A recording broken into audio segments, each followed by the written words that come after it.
প্রাসঙ্গিক আলোচনায়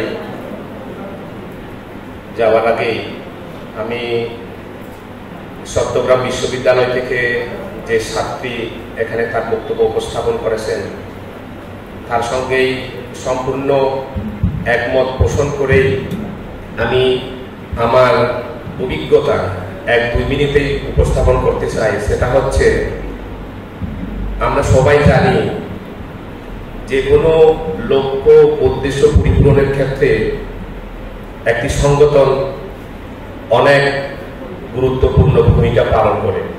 আমি কৃতজ্ঞতার সহিত যা এর নাম উল্লেখ করতে পারি। আমরা যখন এই যে পহেল রনেল, আমরা যখন রাঙ্গামাটি সরকারি কলেজে পড়তাম তখন যা এর উদ্যোগে একটা দেয়ালিকা প্রকাশিত হতো।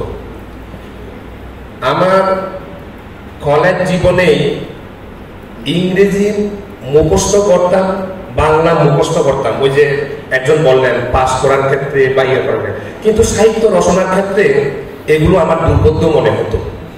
কিন্তু যখন যা তার দেয়ালিকা প্রকাশ করতে গেল, আমাকে যে পহেল রনেলরা এক প্রকার জোর করলো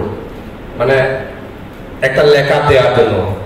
তো আমি কি করলাম, আমাদের কলেজে সেই সময় আমি এখন ভুলে গেছি একটা ইংরেজি কবিতা ছিল, এটার অনুকরণে যেহেতু চাকমা আমার মাতৃভাষা, আমি একটু 19-20 করে ওই কবিতাটা আমি সুন্দরভাবে এই চাকমা ভাষায় আমি দিলাম এবং তারা প্রকাশ করলো।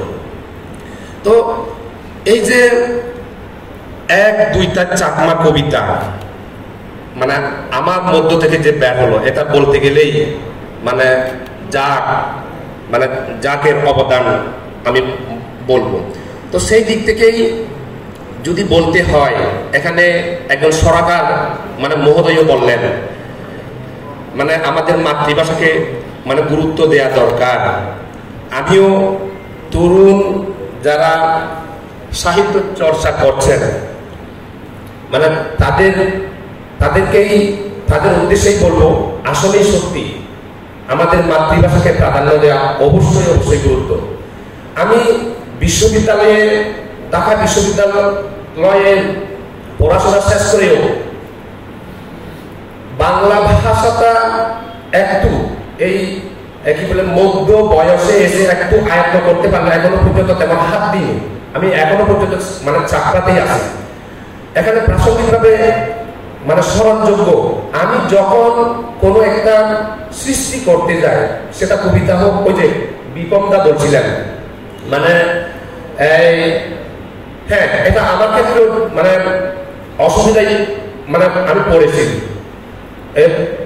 বাংলায় হয়তো শব্দগুলো হুট করে আসে, কিন্তু চাকমাগুলো আসে। তখন আমি কার কাছে শরণাপন্ন হব? এক মৃত্তিকা স্যার আছেন, অনেকবার বিরক্ত করেছি, শিশির চাকরিও করেছি। ইভেন আমি এই যে আমাদের তরুণ ম্যাকলিন, যিনি নিরবিচ্ছিন্নভাবে অক্লান্তভাবে তিনি সাহিত্য চর্চা করে যাচ্ছেন চাকমায়, আমি তার কাছ থেকেও কিন্তু এই বাংলার চাকমা কি হবে, কারণ মাঝে মধ্যে খুঁজে পাই না। হ্যাঁ, তো এই জন্য ওনাদের কাছ থেকে আমি কিন্তু কষ্ট করে হলেও জেনে নিই এবং সেটা লিপিবদ্ধ করার চেষ্টা করি। তো এভাবে